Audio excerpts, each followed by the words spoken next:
Chapter 16. The Woman. "Quick," said Mr. Fox. "Hide!" He and Badger and the smallest fox jumped up onto a shelf and crouched behind a row of big cider jars. Peering around the jars, they saw a huge woman coming down into the cellar. At the foot of the steps, the woman paused, looking to right and left. Then she turned and headed straight for the place where Mr. Fox and Badger and the smallest fox were hiding. She stopped right in front of them. The only thing between her and them was a row of cider jars. She was so close, Mr. Fox could hear the sound of her breathing. Peeping through the crack between two bottles, he noticed that she carried a big rolling pin in one hand. "How many will he want this time, Mrs. Bean?"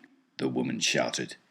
And from the top of the steps, the other voice called back, "Bring up 2 or 3 jars. He drank 4 yesterday, Mrs. Bean."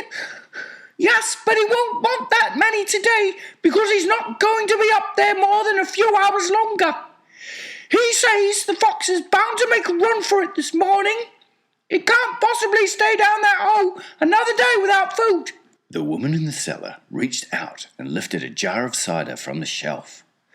The jar she took was next but one to the jar behind which Mr. Fox was crouching. "I'll be glad when the rotten brute is killed and strung up on the front porch," she called out.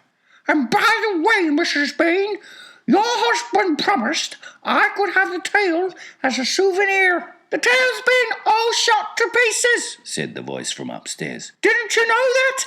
"You mean it's ruined?" "Of course it's ruined. They shot the tail, but Mr. Fox." "Oh, heck," said the big woman. "I did so want that tail." "You can have the head instead, Mabel. You can get it stuffed and hang it on your bedroom wall. Hurry up now with that cider." "Yes, ma'am, I'm coming," said the big woman, and she took a second jar from the shelf. "If she takes one more, she'll see us," thought Mr. Fox.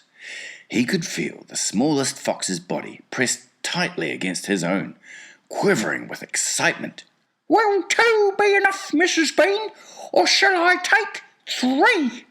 "My goodness, Mabel, I don't care, so long as you get a move on." "Then 2 it is," said the huge woman, speaking to herself now. "He drinks too much anyway." Carrying a jar in each hand and with the rolling pin tucked under one arm, she walked away across the cellar. At the foot of the steps, she paused and looked around, sniffing the air. "There's rats down here again, Mrs. Bean. I can smell 'em. Then poison them, woman, poison them. You know where the poison's kept." "Yes, ma'am," Mabel said. She climbed slowly out of sight up the steps. The door slammed. "Quick," said Mr. Fox. "Grab a jar each and run for it." Rat stood on his high shelf and shrieked. "What did I tell you?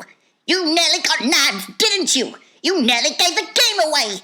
You keep out of here from now on. I don't want you around. This is my place." "You," said Mr. Fox, "are going to be poisoned." "Poppycock," said Rat.